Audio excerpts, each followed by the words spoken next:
சொல்லி முடிக்கவும் அந்த ஆடு எங்கே சிக்கியிருக்கு.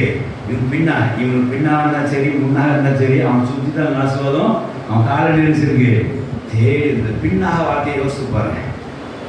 அந்த வார்த்தை நான் அண்டர்லைன் பண்ணிக்கிட்டேன். இதோ பின்னாக புதரிலே. அவன் அதுக்காக ஓடி தேடவே இல்லை.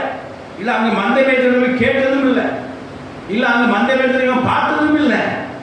இவனுக்கென்றே ஒரு ஆடு அங்கே பின்னாக போய் அவனுக்கென்றே ஒரு புதரு, அவனுக்கென்று புதரை சிக்கி கொண்டிருக்கிற ஒரு கொம்பு. அல்லேலூயா.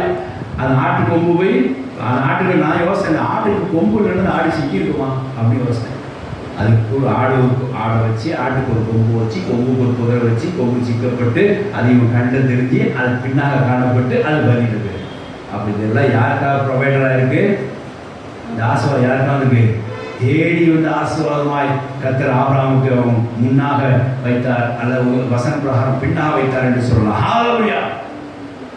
பயப்படாதீங்க. நம்முடைய தேவையை கர்த்தர் என்ன செய்வார்?